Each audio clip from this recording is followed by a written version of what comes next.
নমস্কার বন্ধুরা, জ্যোতিষ কিচেন আপনাদের সবাইকে অনেক অনেক স্বাগত।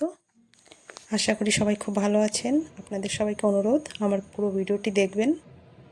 তো বন্ধুরা, আজ যেটা আমি রান্না করব এটা অনেকেই চেনে না। এই জিনিসটা পাওয়া যায় আষাঢ় মাসে, যখন বৃষ্টি শুরু হয় তারপরে পরেই এই বড়া, আমরা এটাকে বড়া বলি, এই বড়াটা তখনই পাওয়া যায় আর সারা বছরে পাওয়া যায় না। তো অনেকেই এটাকে চেনে না। এটাকে আমরা বড়া বলি, অন্য জায়গায় এটাকে কি বলে আমরা সেটা জানি না, কিন্তু আমরা এটাকে বড়া বলি।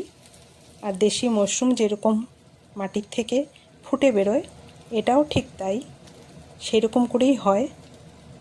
তো অনেকেই জিজ্ঞাসা করে এটা কি বলে, তো এটাকে আমরা বড়া বলি। তো আজ সেই বড়ার তরকারি রান্না করব। এটা খেতে খুবই সুস্বাদু, ঠিকমতো যদি রান্না করা যায়। আর এটা পরিষ্কার করতে অনেকটা সময় লাগে, গায়ে মাটি লেগে থাকে, অনেকটা সময় এটাকে ঘষে পরিষ্কার করতে হয়। তারপরে মাঝখান থেকে এইরকম করে আমি ফাড়া দিয়ে কেটে নিলাম, দেখুন। আর এর ভিতরে একটু বয়স হয়ে গেলে বড়াটা ভিতরটা কালো হয়ে যায়, তো ওই কালো অংশটা ফেলে দিতে হয়, আর যেটা সাদা থাকে সেটা রান্না করে খেতে হয়। খুবই ভালো লাগে এই বড়ার তরকারিটা, আপনারা এরকম রান্না করে খেয়ে দেখতেই পারেন। তো বড়ার তরকারিটা আমি রান্না করলাম পুরো মাংসর মতো করে।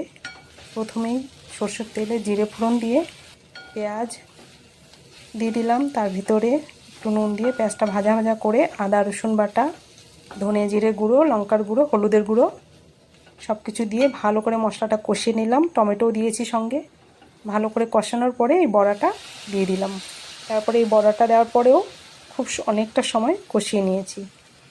কষানোর পরে তারপরে জল দিয়ে দিলাম, গরম জল করে দিলে খুবই ভালো হয়। তারপরে তরকারিটা একটু নেড়েচেড়ে ঢেকে দেব।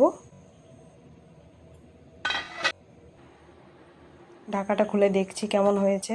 দেখুন, প্রায় হয়ে গেছে বড়ার তরকারি। একটু বয়স যেগুলোর হয়ে যায় সেগুলো একটু সিদ্ধ হতে টাইম লাগে, আর যেটা কচি থাকে খুব তাড়াতাড়ি সিদ্ধ হয়ে যায়। দিয়ে দিলাম 1 চামচ গরম মশলা।